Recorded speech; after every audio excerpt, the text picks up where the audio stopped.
Assalamualaikum warahmatullahi wabarakatuh. Halo semua, perkenalkan nama saya Umi Ramadhani Senga dengan NIM 222-16114. Nah, pada kesempatan kali ini saya akan membahas sebuah topik yang menarik sekaligus penting, yaitu integrasi sains dan Islam dalam larangan mengkonsumsi miras atau minuman keras. Di sini kita akan melihat bagaimana sih Islam dan sains memberikan pandangan yang selaras mengenai dampak negatif mengkonsumsi minuman keras. Semoga pembahasan ini dapat menambah wawasan kita bersama.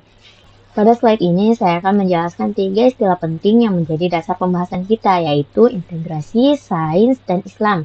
Yang pertama ada integrasi. Jadi integrasi itu proses menyatukan berbagai komponen yang berbeda sehingga membentuk satu kesatuan yang utuh. Selanjutnya ada sains. Jadi sains itu hasil konsensus atau persetujuan yang dicapai oleh para ahli tentang pengetahuan yang diperoleh secara rasional dan kritis dari observasi alam. Dan yang terakhir ada Islam. Jadi Islam itu agama yang diturunkan oleh Allah Subhanahu wa taala melalui wahyu kepada Nabi Muhammad SAW untuk menjadi pedoman hidup umat manusia.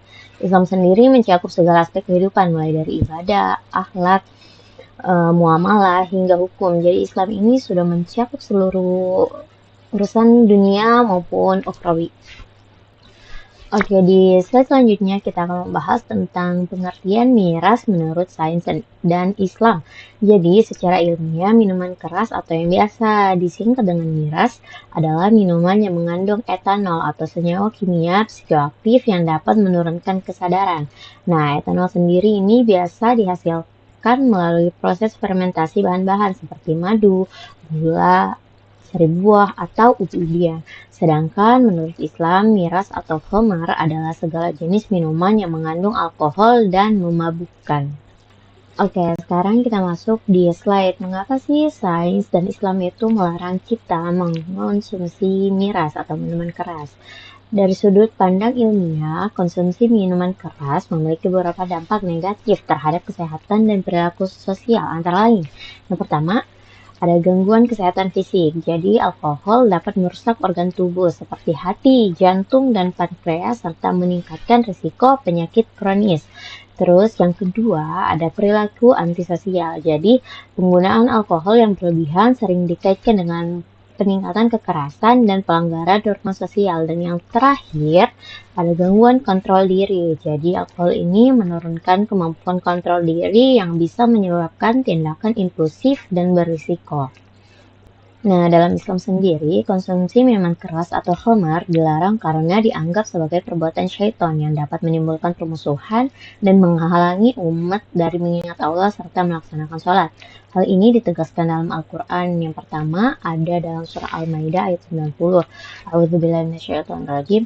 Ya ayyuhalladzina amanu innamal khamru wal maisiru wal ansabu wal azlam rijsum min amali syaitan fajtanibuhu la'allakum tuflihun.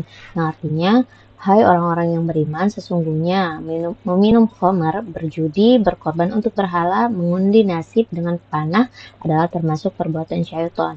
Maka jauhilah perbuatan-perbuatan itu agar kamu mendapat keberuntungan.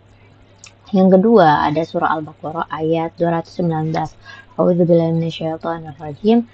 Yas'alunaka 'anil khamri wal maisir qul fihima itsmun kabirun wa manafi'u lin-nas wa itsmuhuma akbaru min naf'ihima.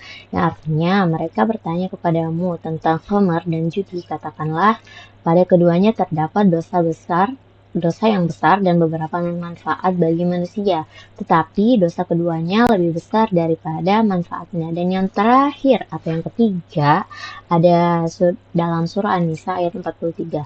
A'udzubillahi minasyaitonirrajim. Ya ayyuhalladzina amanu la taqrabus sholata wa antum sukara hatta ta'lamu ma taqulun. Yang artinya, hai orang-orang yang beriman, janganlah kamu sholat sedang kamu dalam keadaan mabuk, sehingga sampai kamu mengerti apa yang kamu ucapkan. Baik, dari penjelasan yang sudah saya jelaskan tadi, saya dapat menyimpulkan bahwa mengonsumsi miras dapat berdampak negatif pada kesehatan fisik, mental, dan perilaku sosial seperti kerusakan organ tubuh dan peningkatan perilaku kekerasan. Sedangkan dalam Islam, khamar atau miras dilarang karena dapat merusak akal, menimbulkan permusuhan, dan menghalangi umat untuk mengingat Allah. Kedua perspektif ini menunjukkan bahwa larangan miras bertujuan untuk melindungi kesehatan dan keharmonisan dalam kehidupan umat manusia. Baik, terima kasih atas perhatiannya. Semoga informasi yang disampaikan dapat bermanfaat dan memperluas pemahaman kita mengenai integrasi sains dan Islam, khususnya terkait larangan konsumsi miras.